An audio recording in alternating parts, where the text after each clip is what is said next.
So it makes me want to go back now that I know, You should check it out. I'm older, wiser. I understand her now, I understand her point of view. Yeah. Have we been rolling? Yeah. Yeah, we're good now. Yeah. Oh, sick. Hey, welcome to Loser Leaves Wrestling. Hi, my name is Red Jefferson. I'm here with Moet Jaswal. How are we doing, Moet? I'm doing great, Red. How are you? Oh, I'm doing peachy. Just fine. Perfect. We've I don't know. Yeah, there's nothing to report. It's been fine. I think we already discussed that last week's episode, or no, the news, that I'm always a high and low. Oh, yeah. But so where are you now? I was low right before this call. Now I'm high again. Anytime I have a camera on me. Oh, that's what. Oh, sure. I thought it was me. I thought anytime you talk, no, it's the camera. It's not me. If I were to be talking to you, be like, hey, Moet. Yeah, I just made pasta. Yeah, actually, that's most of the time when you talk. Damn it. I'm on the other side of the roller coaster. Yeah, feel bad for the people who date me, Moet. That's okay, me. fair. Yeah. We're doing a review of AEW Dynamite. Tonight's episode, a lot of stuff happened. What day is today? August 5th? August 5th. A lot of stuff happened tonight, Moet. Let's just jump into it. The night opened up with the Dark Order versus the Elite and FTR. Dark Order gets the win here. I have a question, Moet. Didn't FTR just mention they're only going to be in matches that follow the rules? That's true. That is true. Didn't they just mention that last week? That is true. Nobody was using the tag rope. There wasn't even a tag rope. How bizarre. How bizarre. Seems almost like they forgot. That's hilarious. I did think so. They had a match on Dark yesterday, and they were using the tag rope, and they were making a big point of it, literally pointing at it, being like, the tag rope. But so I knew that they were going to do it, but that's funny that they didn't do it here. Maybe there's there's other, like, they don't do that for big multi-man matches. Do they use tag rope? How does everybody, every team, tag rope? How does every wrestler hold on to the tag rope? Can't do that. Well, I think the people holding the tag rope are the people right next to it, and those are the only people that could tag in. That's not how that works, though. I'm saying that should be, but fine. Besides the tag rope, the multiple tags.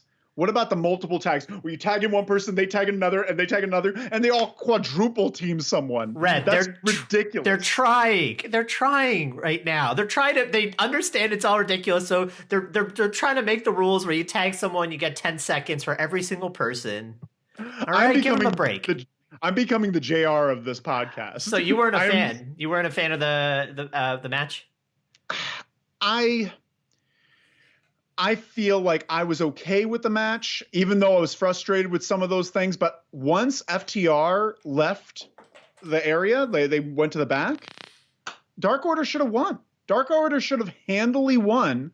It wouldn't have hurt the Elite or Hangman Page or anything like that. It would have just made sense, made the Dark Order look good, but then also build on this FTR feud. What did you think of the match? How did you feel about it? Well, they did win. You think they should have just won immediately, but that's not how that works. They used their numbers at the end. I mean, they're facing the Elite. They're the best in AEW, or it should be, top. So like, it made sense that they have like a fighting chance. I think that if at any time there's a 4-on-6, like no matter who you are, like I think the Elite should be able to handle most anyone in a singles match, or the Young Bucks should be able to handle anyone in a tag team match. But the Young Bucks versus 3 people, they should never win. This is gonna be a fun hour talking to you, Red. You told me you were fired up, and I thought, well, like, how could he have issues with that first match? It was so fun. Oh boy, I'm in for a long hour. That was one of my least favorite matches of the night. That was one of my favorites. That was my favorite of the night, and one of my favorites overall in the last couple months. Like, what? Yeah, I had a lot of fun watching that match. I thought it was a great opener, man. I thought they. Boy, we're on different vibes tonight. I think that's what'd you think of the match? I thought they had so if they're gonna do a big, like, clusterfuck of a match, all these different wrestlers, like, that can barely fit on the apron, this is the style I want to see. I want to see constant action, constant movement all around the ring, while also continuing multiple storylines. I wrote down like 4 or 5 different storylines that they were continuing to push, which I think is impressive. And I think it just must have been a hell of a nightmare to lay this out, to plan the strategy for this. And just the fact that all of them remembered exactly where to be and all of their movements was just super impressive to me. I just feel like they have too many of these matches. They have too many big, huge 8 to 12 person matches. They have too many of them. And I feel like if you're going to have that and you're going to make it a spectacle where everyone's getting their shit in, doing all these stories at once, make it a pay-per-view. I feel I've seen so many of these. They're just a blur to me. I don't even understand what's happening in the match. Well, that's interesting you mentioned the pay-per-view thing, because I think about that often. Like, even next week, we're getting Orange Cassidys and Chris Jericho, which I think is a pay-per-view match. But that's not their business model yet. They give away these, like, amazing, like, traditional, like, pay-per-view style matches, like, every week. And that's, like, part of the fun. I do worry about, like, how long they can keep it up, but it's been almost a year and they're still, like, on this, so... And I get that. I get your point. I guess I'm not trying to say, oh, we should make pay-per-views so great and grand. I'm saying they're making all those great and grand actions mean nothing, because I've seen this match the past 3 weeks in a row. A big multi-person tag team where they're all getting their shit in. They're all doing their story things. They're not really caring about the rules of the match. And I see that. And it goes on for 20 minutes. And I've seen that like 3 weeks in a row where I've gotten that style match. And I feel like, wouldn't you want it to be special? Wouldn't you, Moet? Don't you want? Like you're breaking my heart. I don't know. Like, don't you like special things? Wish you want to be special? I'm like, yeah, I do. Don't put me in that corner, man. To you, Moet? I don't know. I don't know what happened to me. I've changed. Man. No, oh man. Yeah, I think okay. I like seeing all the crazy action. I like that pacing. So if you don't like that, that's fine. I understand that. But I think since they only have one show right now, Dynamite, I guess they have Dark if you count that, but one and then BT, you have all these side shows, but which we could talk about. Remind me to talk about BT after this point. But Dynamite is technically their only main show. So like, this is a great way, these multi-man tags, to get a lot of storylines in a very quick amount of time. And they showed that too. They didn't do an entrance for either teams. They just went straight through it and got like 5 or 6 storylines progressed. That's what I find that super impressive. I find it economical. I like it. I feel like I'm on CNN right now. Well, we're going to have to move on from this because we have so much more to talk about. We have so much more. Mo, you wanted to quickly mention something about being the lead. Oh, good. I was like, you're not going to mention that. I looked heartbroken. No, it's not even worth it anymore. For moving on. I was just going to mention there's one thing with Kenny Omega chases Colt Cabana. We could talk about that, but it's fine. Let's move on. All right. Well, we're moving on to the best friends arriving in Sue's van.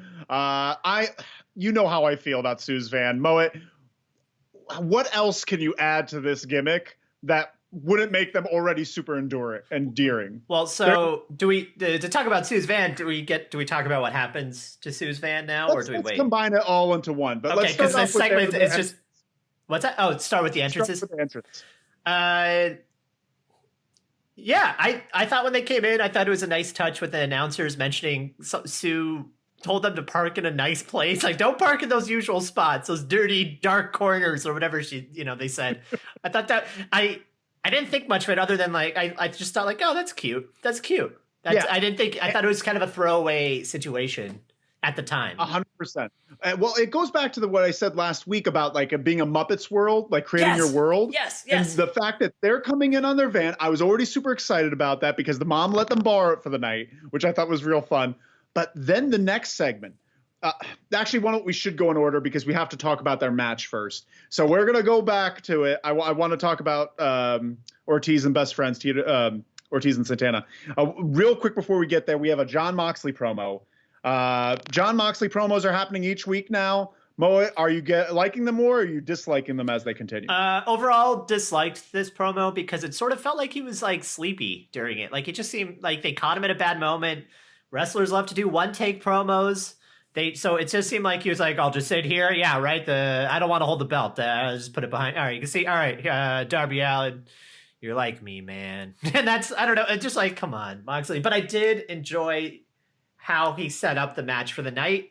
of how he sees Darby as himself. I like that dynamic. I like how he's like, because that's a concept I wasn't going to consider until he brought it up, of how he is now the old veteran wrestler, and he has, he sees himself as a role model to people like Darby Allin. Mm-hmm. And I like that. I like that they set that sort of old Moxley character up. It's funny that you mentioned that you felt like he was sleepy, and we're going to be at odds all night. I think this is his best one so far of the past few weeks, because he was quiet. Like all the other ones, he's just like chewing at the bit. He's just like, people say I'm crazy, like all that stuff. Yeah, that's now here he is like taking a second, taking a breath. He sounds sincere, but he also sounds maniacal. He's talking about his child. He's had demons. Actually, for a while, felt like I was wrestling ghosts. like, I love that. I love that. And then him relating to Darby Allin. I guess we're gonna have to. Well, we're gonna have to agree to disagree again. We're moving on to the next. No, I agree with you on that point, though. I do like, it is a little silly when he's like in like full on Moxley mode. That's the Moxley character, right? Or the caricature. If you want to make make fun of him, you gotta like smack your lips and do that whole. It's ridiculous. He's a big dummy. But he loves mean mugging that camera.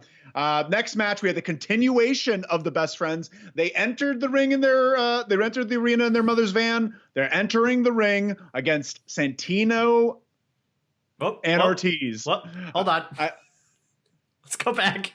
Okay. We have the Best Friends versus Santino and Ortiz. I meant because Santana and Ortiz. What did I say? You said Santino. I keep saying Santino. Oh, I wrote down Santino. Oh. Let's. Sorry. Best Friends versus Santana. Wow. Best Friends versus Santana and Ortiz. There you go. Yeah, Mo, what did you think of the match? I thought it was fine. I thought it was totally fine. I wrote down good, smart selling.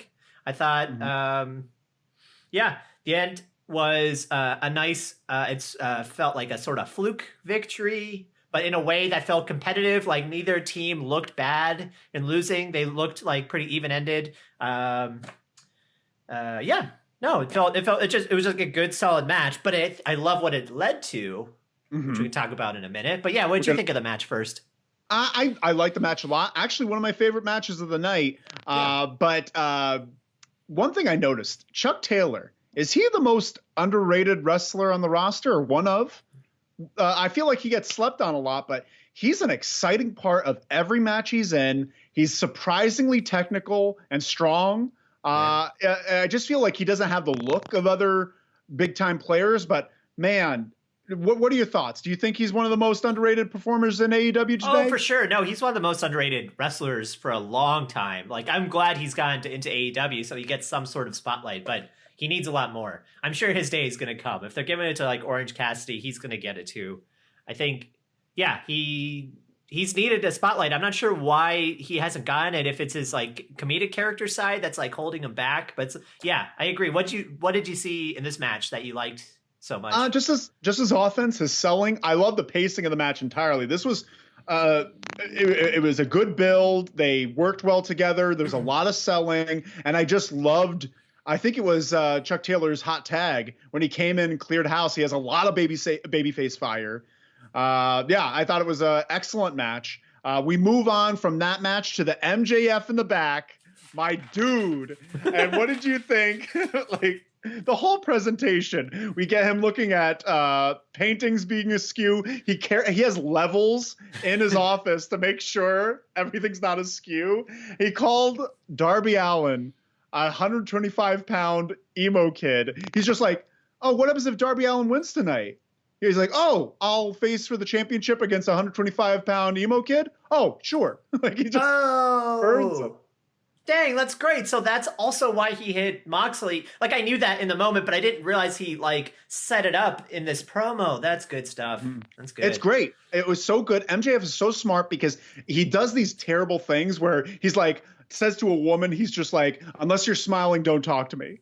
He says these very gross, terrible things, but then he peppers in these little hard truths like Darby Allin is 125 pounds, emo kid. I know you love him, but that's what he is. Like, I think he's just so smart. Wait, are you saying that I love him Or were you saying that as MJF? Oh, okay. I thought you just told me. I mean, I know you love him, but it's true. I know you love him. Stop it, Red. I gotta say, I did love how it was shot. I gotta let my filmmaking nerd come out a little bit. It was very well shot and very well edited. There's some really nice invisible cuts, like when he talks to the female intern, and it's just something whatever he says, what you need to smile more, and just cuts to a close up or a medium shot of her, and she says it smiling. It's very subtle, but and it's sad, but I'm just not used to that in wrestling anymore. I'm used to quick zoom ins and 80 different cuts, and it just stuff that makes it's refreshing. Gives me a headache. Just a nice, subtle, clean edit is all you need, and it's very effective. Thank you for letting me do that. And it's the Muppet Show thing. He has his own campaign headquarters. Yeah.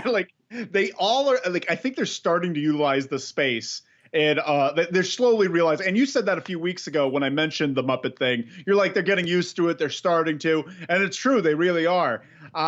Next up on the docket, we got a Matt Hardy promo that turns into a brawl with Sammy Guevara. Before we get to the brawl, Moet, do you think anyone wanted Matt Hardy to go back to the stronger than death gimmick? Do you think anyone that's what I wrote. I wrote that down here. I wrote down the quote, "Fans want me to focus on being me." I'm he's obviously not watching us. He's not watching what we're saying about him every week. Go back to the broken world, man.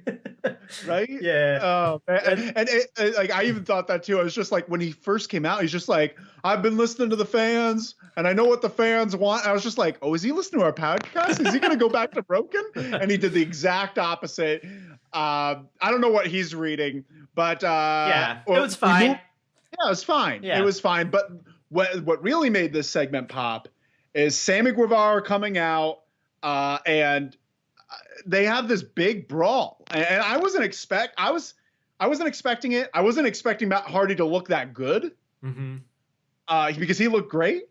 And even Taz gave such great color to this brawl, because he's Matt Hardy's got an ego. He's upset at Sammy for not taking his advice. That's the thing that you hate Sammy for, and you want to fight Sammy, is because you're just a grizzled vet that everyone should listen to you. I feel that was great color. What did you think of the brawl afterwards? How do you think everything laid out? I thought it was good, but the table spot was insane. I didn't the way Sammy threw the chair at him was terrifying. Was really scary, to the point where I couldn't tell if he cut himself or if it was a chair, because it just felt so reckless and dangerous the way he did it. Again, I don't know. Maybe I think I need to rewatch it to see for sure what it happened. I've just never seen anyone throw a chair like that at someone at such close range. Usually, close it up or do something a little bit nicer to protect your opponent. But yeah, that was nuts. And I actually wanted to bring that up to you, because that's something, when I saw him for the first time, Sammy Guevara, I saw him in Inspire Pro Wrestling in Austin, Texas. He was in a ladder match, a triple threat ladder match with Dirty Andy Dalton and Steve Orino in a triple threat match. And he was, the thing is, I didn't like him then because he was so reckless with the weapons. He'd throw stuff at people when they weren't looking. They didn't know it was coming. And this was a perfect example. He Sabu threw the chair at Matt Hardy, but he didn't lay first. He didn't lay the stems of the chair first. There was no way for him to defend against that. It's the hard part of the chair. Did that seeing it from that angle, does that upset you, or you're oh, well, it's accidents happen? Oh no, I mean, I think there's a way to protect yourself if you know it's coming. If they talked about it, you just kind of put your hands up and prepare. But what scares me is if the posts, the legs of the chair, if they were spinning away and you're not prepared, there's just so much that could go wrong, compared to if you just threw it in a flat way. But what do I know? I don't know how to wrestle. I don't know what I'm talking about. But you're giving good points. You're giving good points, Mo. How'd you feel about the dive off the stage onto Matt Hardy? The dive off the stage, I was so focused on the gash that I had to watch what he did in the replay and realize he did this like he was jumping off a diving board into a pool or something. Just the woo, look at me, ridiculous. But he hit him hard. Did he? I think it just looked like kind of a normal dive into the table. I don't think Matt Hardy was expecting the impact that he got, and it looked like it was a pretty stiff landing. Oh, okay. It looked to me at least. But I thought this was a pretty efficient way of building a feud. I thought this was a good angle. Like, I didn't care at all last week. What about you? Yeah, I mean, the blood worked really well for me. At first I thought it wasn't necessary when I saw him bleeding, but then just the amount of blood and the shock value from it, like all of a sudden I want to see them wrestle and see what happened. It felt very realistic to me. Like, yeah, it was good. Speaking of this, I also mentioned that this is a very Muppets-like episode, possibly the most Muppets episode that they've done. And this transition of him bleeding on the side, and then whoever it was, I think it was Tony Schiavone being like, "Oh, what's happening outside? What's happening outside?" And that was when it clicked to me of like, something's happening outside. Why would they possibly transition when Matt's bleeding, profusely out of his head? And it just kept ratcheting up higher and higher. Ratcheting up? That makes sense. Yeah. Ratchet's good. That felt weird. Felt a little weird. Yeah. No, but it's right. Yeah. No. A perfect segue into the next segment where Santana and Ortiz, they beat the shit out of Sue's van. They just destroy it. And what better way, Moet, to get underneath the best friend's skin than attacking Trent's mom's van?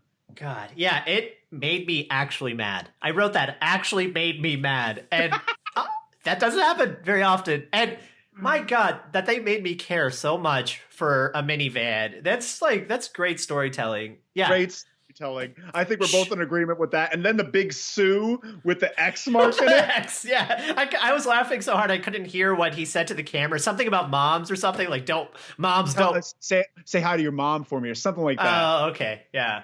So more serious. I thought he was still playing it up like, moms don't mess with me. I thought it was something like he said. Parents just don't understand. Such a fun 5 minutes of TV. Perfect. Those two segments and I love together. Seeing a car get destroyed. Yeah. Love seeing a car to get destroyed in wrestling. That Tony Khan money, it's wonderful. Just destroy every car. Everyone gets a car. Everyone gets a car blown up. It's in their contract. You also get pyro. Yeah, it's wonderful. Moving on from that, we get John Silver and Alex Reynolds, the Dark Order crew, versus Matt Cardona and Cody, both of them getting the win. Is Matt Cardona in the new Four Horsemen that you're predicting? No, I don't think so. I think I don't know. We'll see how it plays out. I assume this is just a one-off and a nice way to introduce him into the world of AEW, show that they're both friends, them being Cody and Matt Cardona, because they have a real-life friendship, apparently, that I guess is well publicized. I don't know. I don't care. But I guess that's what's happening. So no, I don't, and I hope not, because that isn't his role. He doesn't fit. Who is he? Who is he in the Four Horsemen? We're still figuring out, because this was his debut match. And for some reason, they had his debut match be a tag team match where he's not active half the match. How'd you feel about it? Did you feel one way or another?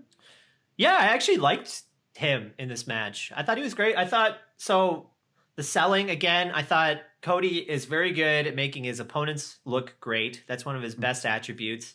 And I found out Matt Cardona is the same way. Like the two of them, like when he's like reaching and just for the tag and just these close-ups of the two of them looking like so desperate to help each other out. It was good stuff. Not gonna lie, that's the WWE style. I know. And the WWE style is inherently better. That being said, like their restrictions in WWE make it hard, short matches, difficult creative. But when you have those reins off, but you have that skill set from WWE, you are the best wrestlers on the planet. And the problem is that with WWE it's become so formulaic that every match for the last friggin' 20 years or something like that is the same formula, more or less, right? So to see it in this setting where you don't get to see that kind of that sort of classic storytelling structure in wrestling is refreshing. And I actually thought he was really compelling. Like, I think also he looks gigantic in an AEW setting. Yeah. Every WWE or like ex-WWE wrestler looks massive in AEW. Yeah. And I don't know, it just feels intriguing to me. I want to see where he goes from here, if I still feel that in a couple weeks. I'm excited for him too. I feel like the first half of the match lagged for me. But once Cody started getting beaten up a little bit, and then he made that hot ass tag to Matt Cardona, I thought he did really shown. How do you feel about the name Matt Cardona? I almost wish he was called Matt Ryder.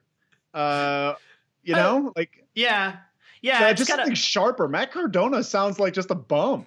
Yeah, it's pretty boring, but that's his real name. I'm assuming it's his real name because why else would he call himself Matt Cardona, right? You're given that at birth. You never choose Matt Cardona. Someone chooses it for you. Then why choose it again? After that match, Cody's walking to the back, and he comes for some reason. Scorpio Sky walks by him and eyes the championship. Does anyone care? Me, okay. Red. I do. Tell me why you care. Sell me. He's talking about underrated earlier. He's one of the most underrated single stars in AEW. He's going to shine, and I love that he's given this opportunity against Cody because everyone watches these open title challenges or whatever, the TNT title challenges, and the spotlight's going to be on him. You're going to be surprised next week. I'm not against Scorpio Sky by any means. I just feel like he was walking to the ring to do nothing. You know, I would have preferred that be a backstage segment or something. I felt this segment just screamed Scorpio Sky is nothing because he's walking to the ring just to walk back.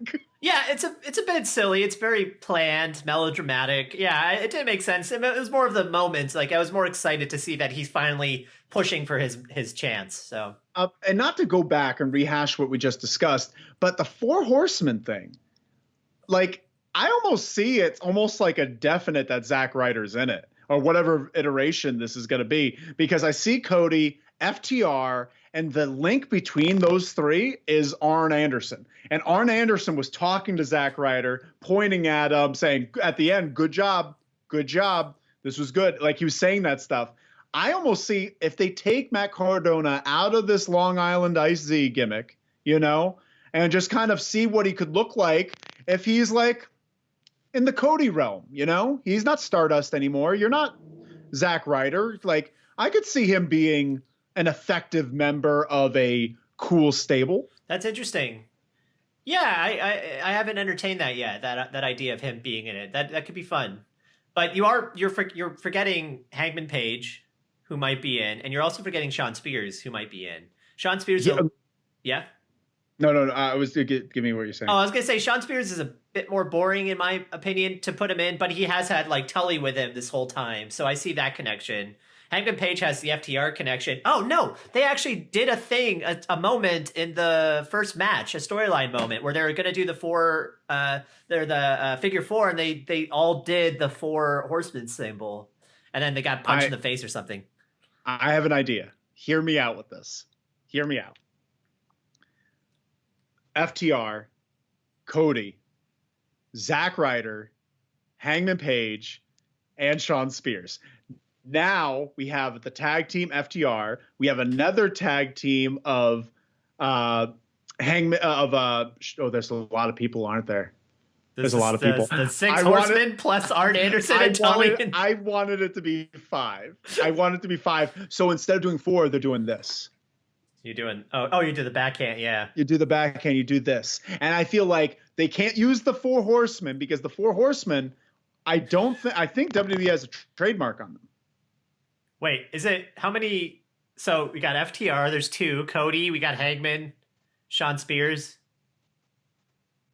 Oh, and Zack Ryder. Yeah, you could do this. You could be like, you could do that. That's still just as cool. Zach, this is obviously Zach. This is Zach. It's like everybody doing the 5, and then Zach's like, me too. You're being a jerk now. Now I see what you're doing. We're moving on. They go to commercial break right as Sammy Guevara is coming out, and we get Sammy Guevara in the commercials holding up signs about Orange Cassidy and how great Jericho is. How do you feel about this gimmick? I like it. Is it fun? I missed it. I like that he does that. It's just a fun side thing to do. It gets him, some attention. It's funny. This one wasn't very funny. Master Debater, not so funny. But I like the idea of it. Yeah. Sure. Well, coming off the commercial, we head right into maybe not the main event of the evening, but the most hyped part of the show, I feel. It's the Super Wednesday Debate 2020. And we get Chris Jericho versus Orange Cassidy. Eric Bischoff named Orange Cassidy the winner, but how do you feel? Do you think Orange Cassidy won this debate, Moet? No, he didn't win the debate. If we're going by real debate rules, of course he said two things. This is a friggin' this is the reason why Bischoff should not be on the show. He picks sides. He doesn't choose. Yeah, he already obviously had a vendetta against Chris Jericho from the start. He mentioned it at the end. He revealed it. It's like it's been 24 years or however long he said. It's ridiculous. Yeah, no. I don't know. Yeah. What'd you think? Uh-oh.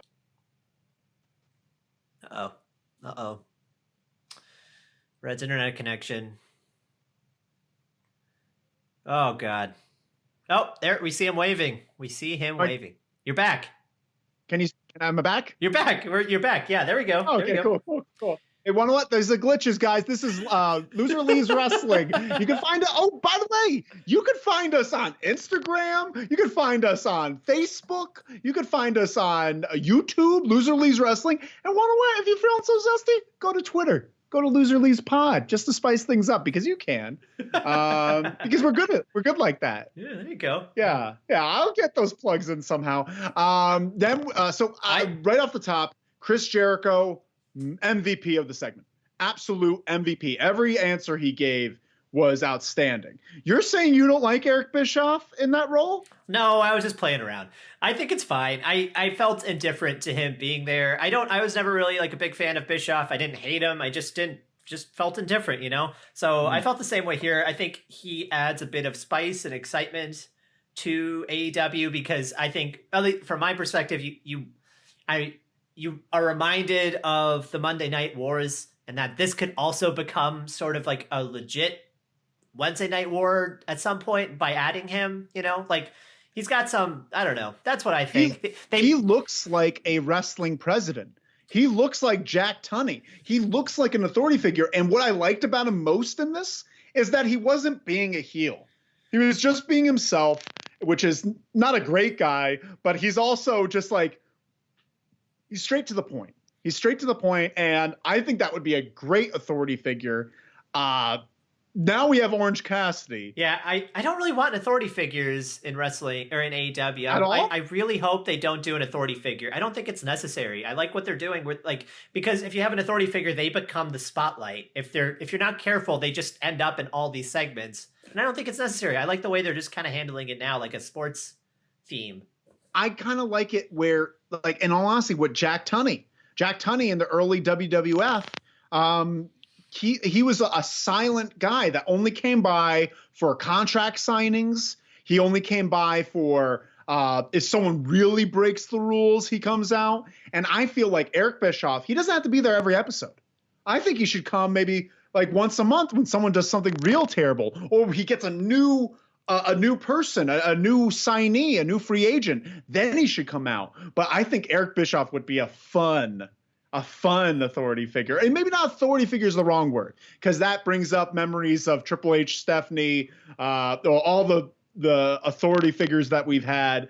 Maybe just call him the president. I like that. Yeah, just call him the president. Yeah. Just call him the president. Yeah. What's the worst that's going to happen? Just, give him. Let's move on to Orange Cassidy, though. Orange Cassidy, he gave 4 responses, 2 no answer, 1 a very detailed answer about global warming, and then the third one where he called out Chris Jericho and gave a very impassioned promo. How do you feel? Do you think this ruined the Orange Cassidy character or helped it? Oh, it helped it for sure. I was going to mention at the top, though, that this was another great Muppets-like cartoon moment where, like, I knew he was going to respond. I knew that was going to be part of the game of this whole scene, is that Orange Cassidy doesn't talk. So what's the first thing he's going to say, if he says anything at all? So, like, it's like sort of an obvious joke, but it took me by surprise that he would choose that moment. I thought maybe global warming. Yeah, it made me laugh. It was a good surprise. I assumed that maybe at the end he'd be like, he would do what he did. He'd say, that's the first moment he speaks, but it felt like a Bugs Bunny moment, I guess. I don't know, like Looney Tunes-esque, and I thought it was fun. Yeah. I love the global warming bit. I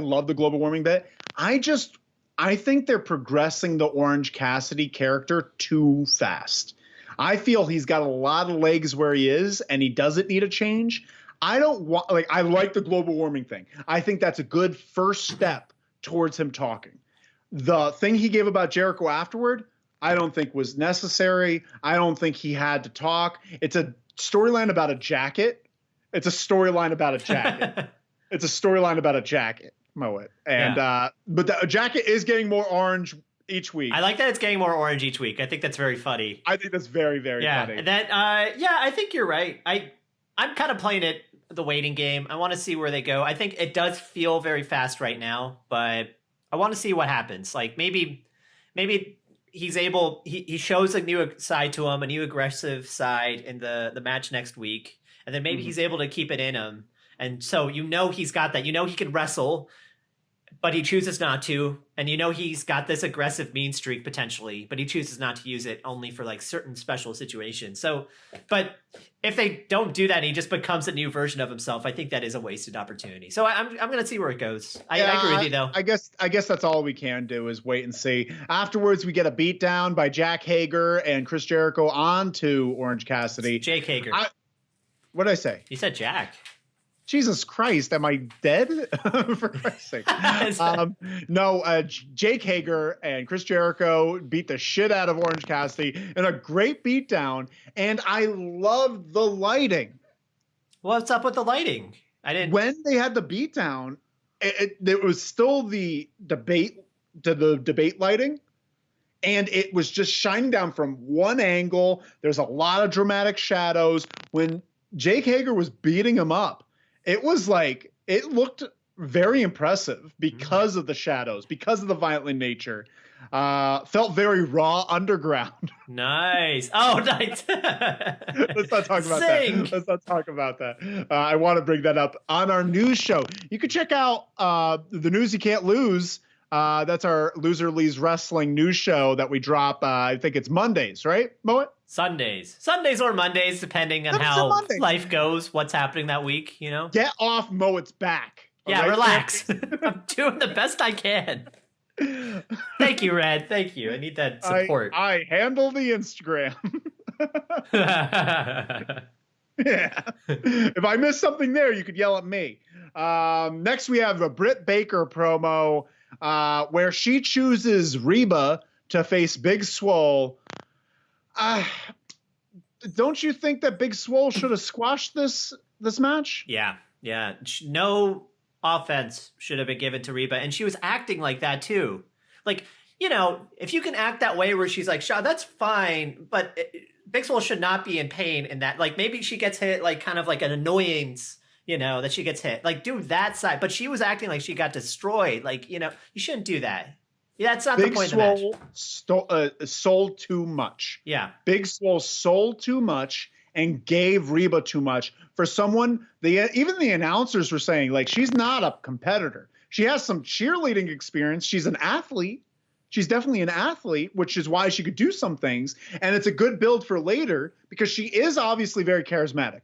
I think she's a very charismatic and probably a pretty good wrestler down the line. But the thing is, you want Big Swole to be a contender. You can't let her sell like that. And the only one getting squashes right now is Nyla Rose. Yeah. She's the only one that's getting squashes right now. And that's not fair. I guess Lance Archer too. But you know what I'm saying? Yeah. No, I feel like I'm always like so critical of the women's division in AEW because I think they're fucking up. And it makes me really mad because I want to see them do better. I know they can do better. I don't know why they're choosing to show off the division in this way. Like, it's just, I don't know. So I think because I'm so frustrated, even little moments like this, which aren't that big of a deal, are so extremely frustrating to me. Like, come on. It seems simple. It seems simple. It seems very simple. But one of what, and I will say, I don't know Big Swole, her history or anything like that. I know she's very talented. She's very athletic, but she seems a little bit new. She seems like a little bit new. So maybe she doesn't realize that her value in a storyline needs to precede each match. And I think a lot of AEW wrestlers need to know that. Like, I appreciate when you make matches competitive, and I think all matches should be competitive because no wrestler besides, Reba should be squashed. But I feel like people like two people versus the Dark Order when the Dark Order isn't surrounding the ring with who was it before that faced them? Matt Cardona and Cody. They should have squashed that. It's Matt Cardona's first night in the company. Cody is Cody. They should have squashed them. I disagree with that, dude. No. Unless the not squash, but a 6-7 minute match, unless the Dark Order is around the ring. Let's use these characters for what they are. The Dark Order is nothing without the group, No.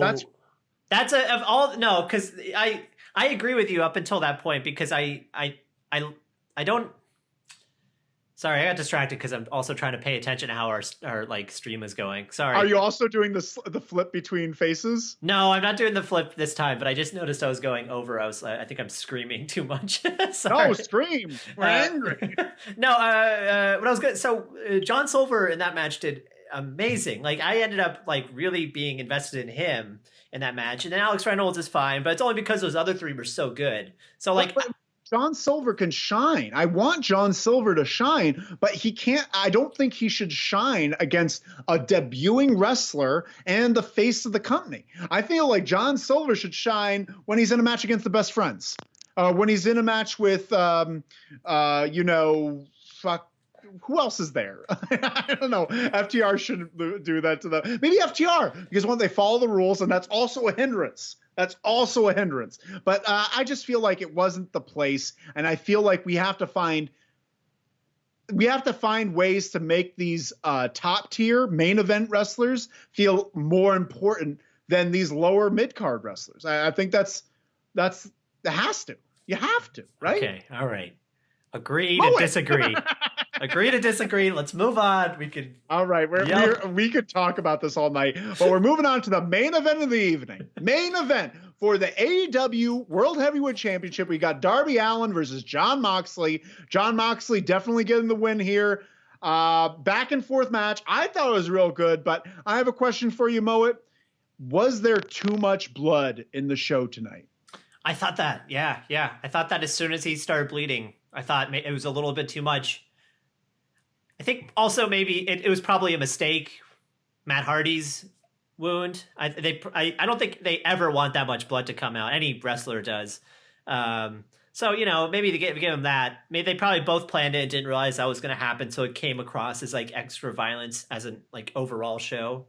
So yeah, I agree. I don't think they needed blood in that. But what it did do to me was it created a very believable false finish. And there were great false finishes this episode, but yeah. I actually thought that Darby Allin was going to win it after the coffin drop. The coffin drop. I thought because I thought it would be a huge surprise. Like there's a part of I knew that it wouldn't make sense, but I also thought it would completely switch things in a believable and exciting way. So AEW does a great job of keeping you on your toes and not knowing the finishes of the matches, which I really appreciate. But the issue I have with the blood is because last week there was blood. I think maybe even the week before they had some manner of blood. Blood is a special thing. Like I feel like we're giving too much of these special things each week where they're no longer special. It's kind of like living in Hawaii rather than visiting Hawaii. If you live in paradise doesn't seem as good anymore. Mm-hmm. And so if you're living in a world where there's blood every week, when someone really needs the blood I think that Matt Hardy versus Sammy Guevara, their beatdown, I think that needed blood, whether it was intentional or not. I thought that was perfect for that. But did he need a blade? No, he did not need a blade. I feel like it was a great match, though. I think it was such a good match. What did you feel about MJF's interference? Well, that's interesting. Hold on about that. Because I'm thinking if the blood didn't happen, then I don't think I would have believed the false finish. I don't think I would have cared if he did the coffin drop because I've seen that happen. The someone coming in with the belt and distracting. I've seen that happen so often in like WWE matches that you're right. I don't think I would have cared. But because that blood, all of a sudden I was heavily invested. Now, the other side that I do agree with you is that I don't know if it was necessary because it felt like only one match. You know, like it's not part of a bigger story yet with Darby Allin, MJF, and Moxley. So there is an idea that it was wasted on this one match, but in the moment it was so powerful. I get the in the moment deal, but I feel like, well, besides the fact of the blood, I feel like they should hold off on certain things. I like the idea that MJF came in with the belt, right? I think that was a good idea because of what we mentioned before. He wants to face Darby Allin. I don't think you should use the belt shot for a match you're not going to lose. You know, like if you're going to get hit in the head with a belt by someone coming in and then their finish is done on you, Jon Moxley should have lost. Jon Moxley 100% should have lost. They have to stop making special things not special anymore. But that being said, he hit him in the head with a belt. And then he did the finisher move on him. Why do you need the blood, Moet? Why do you need the blood in order to believe that false finish? That was a good false finish without blood. All right. Fine. I've got a rebuttal. You want to hear my rebuttal? I would love to hear your rebuttal, you son of a gun. It's the equivalent of, say, the DDT is the first thing I could think of. The DDT used to be a finisher. It used to be extremely deadly the way it was sold to us in the 80s, maybe also part of the 90s. Now it's a transitional move. This is the equivalent of that. The equivalent of like a schmoz finish. I see that, my brain immediately starts thinking ahead of like, oh, MJF is here because they're having a match, so they're selling the pay-per-view. Therefore, therefore Moxley is going to win this match because it's about Moxley and MJF. Darby Allin is a pawn. But adding the blood in this changes that whole dynamic up. Like it's the equivalent of if someone does a DDT and then their head gets busted open. You're like, oh, that move is extremely dangerous. Like that's what happened here. It changed everything. But if I see blood every episode, I no longer care. If I see blood every episode, I no longer care. If I see wrestlers not caring about the ref, I no longer care. There's too many things. There's too many things, Moet. I do. There's too many things where they don't care about the little stuff. The little stuff about being repetitive or being inconsistent or being distracted. I don't know. I feel like that's going to bite them more than, you know, having these great matches on TV. This was a great match. I don't want to take away from it. This is a pay-per-view match. And that's what it is, a pay-per-view match after pay-per-view match after pay-per-view match after pay-per-view match after pay-per-view match. They don't mean as much anymore. I agree with that. It's not affecting me yet. I'm still having a lot of fun watching these matches and also the blood in every match over the last couple weeks. But I do agree with you. I think it could become a problem soon. Don't get me wrong. I'm having a lot of fun criticizing these matches. Fair, yeah. We love all wrestlers. Wrestlers are better than me. I'll tell you that right now. They're better people. They're hardworking people. Yeah, please don't beat me up. Yeah, don't beat us up. Yeah. Well, that's the end of the night. We finish off with Jon Moxley winning, MJF getting the one last thing, Mo, I have to ask you. Do you think wrestlers should care more about the title belts? They do. I think they do. I think they are now. Like you said, Jon Moxley earlier had it just in the background, and MJF, he hit him with the title belt, and then he dropped it on the ground. MJF, I love him. I love MJF. But MJF, his whole gimmick right now is he wants to be the champ, and he has a whole campaign for it. And he picks up the belt, he hits him in the head. Ah, jeez. Follows him to the back. Oh, there we go. And he drops the. Oh no! Can you see me? Now I see you. Yeah. He drops the belt. Okay. I didn't see him drop the belt. The camera, and he throws it on the ground. And I'm just like, why aren't you coveting it? Why aren't you putting it down carefully? Why aren't you taking it? Why don't you just take the belt, MJF? If you have it in your hands, you're MJ fucking F. You hate everyone. You're a piece of shit. You're the biggest piece of shit in wrestling history. Yeah, no, that's totally fair. I did not see that happen personally, but I would also probably be furious if I saw that. Yeah, there was a great moment on BT that I saw, Being the Elite, on Monday, where it was FTR, Hangman Page, Kenny Omega, the Young Bucks, and FTR and Page were trying to do a nice thing where they were apologizing to Kenny Omega for attacking him and the whole like the beer situation and everything. So they're like, well, let's just cheers. Let's get, because we have a match coming up on Wednesday. Let's feel better, And then they revealed some chocolate milk for the Young Bucks and Kenny Omega, and then they could all drink together. And then they drank beers. And it was also nice because Paige was in the middle, and so it was the three guys drinking beer on the left side of the screen, and the three guys drinking milk. So it was like a nice buffer. That's nice. But the reason why I bring this up is Paige goes to get the chocolate milks and give it to the Young Bucks and Omega, but he's holding his belt, so he's like, hold on, just a second. He hands it to one of the FTR members, and he grabs it, and then he stares at it for a second as Hangman Page is giving the milk away, and he just stares at it, and then when Page grabs the belt back, he like holds it for just an extra second. He just holds it, and then he lets it go, and then they kind of stare at each other for a second, but then go back, and like it's just like real subtle. The show's like that's what they care about the most. Like this is a game to them, and it just adds all sorts of character development just with one like easy moment like that. The belt is important to them. Mm-hmm. Yeah, and I love that about that because like their characters specifically care about the belt, and I feel like that's important. Should we do a Being the Elite recap? I was actually thinking of that. Yeah, on Mondays, just like maybe like just doing the most like a 10-15 minute. Yeah, it's such a long show with so How much long is it now? Fluff. It's like 25 minutes and a lot of fluff stuff in each episode. But we just pick our woos and whats. We'll just do our woos and whats for that. Yeah, because they're starting to do storylines now. Like I stopped watching BT at the start of AEW because it felt like they had so much to do starting a friggin' network television show that they're just doing it more like vlog based or just silly skits. But I've noticed within the last month or two, they're really like pushing forward with storylines, like Omega becoming like the cleaner again is getting pushed in Being the Elite. And Kenny Omega hating Colt Cabana has been like a thing they've been like adding for the last like 2 months now, just like little things as a skit. But that explains why in that match he like immediately starts running after him, and it's never explained in the match. Mm-hmm.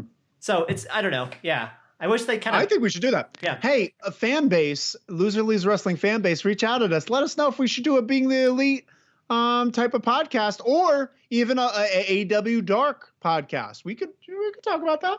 I have some ideas, Mo. Right after this streaming, we're going to talk about some ideas. But right now, we're getting to the woos and whats of the evening. The woos and the whats of the evening. Moet, what's your big woo of the evening? It's hard to say. I got a couple of them. No, you can't pick a couple. You got to pick one. Oh, Moet. I'm going to pick one. I'm just going to pick one. Any moment. This is me stalling. The big woo of the night is the opening match. I love the opening match. I thought the wrestling was fun. There were exciting double team moves happening that were really impressive to me. There was a lot going on, chaos everywhere, multiple storylines getting pushed forward, the Dark Order winning in a very believable way. It was fantastic. I want to see more of those multi-man matches if they're going to do multi-man matches at all. Mm-hmm. Fair. My big woo of the night is MJF, his backstage segment with his campaign group. I just felt like that was layer on layer of shit heel, and I couldn't be more impressed with MJF from the segment, despite his title indignation. Mo, what's your big what of the night? What of the night? Thank you. Well, the big what of the night on an emotional level is Sue's van getting destroyed because that hurt me. But my big what of the night is Reba getting offense in the Big Swole match. Ridiculous. Doesn't need to happen. Big waste of time, I think. It should have been a quick match. I also don't even know why Britt chose her. The whole point is to get one up on Big Swole. There's like a stipulation. Why are you going to pick the weenie assistant that you even think is a weenie in character?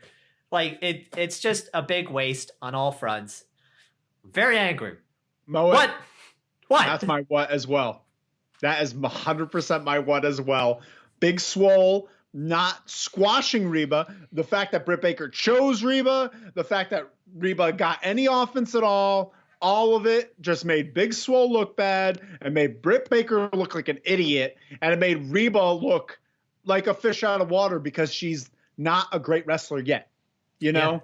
Yeah. And so it hurt everyone involved. It absolutely hurt. I think you even mentioned it on our Twitter, Loser Leaves Pod, that it hurt everyone involved. Is that right, Moe? I did. I replied to somebody. I think you must have seen that. I'm on Twitter, everybody. I'm tweeting. I'm replying to comments. I'm on there. Loser Leaves Pod on Twitter. Loser Leaves Pod on Twitter. Loser Leaves Wrestling on YouTube, Instagram, and Facebook. Shout out to Bacon. Hey, Bacon. Lord Bacon. Bacon, our main dude, are just fucking all-star. We love Bacon and we support Bacon in all his creative endeavors. Their creative endeavors. I don't know your deal. No. We're just meeting right now. So, guys, gals, non-binary pals, this has been Loser Leaves Wrestling. My name is Red Jefferson. And my name is Moa Jaswal. Hey, thank you all so much for being here. Follow us on all the Instagrams, Twitters, and Facebooks. Bye. Bye-bye. Should we do the na-na-na-na? All right. I know the na-na-na. I don't like the na-na-na. While you disconnect, I'm going to start singing na-na-na-na. All right. Na-na-na-na. Na-na-na-na. Hey, hey, hey. Podcast.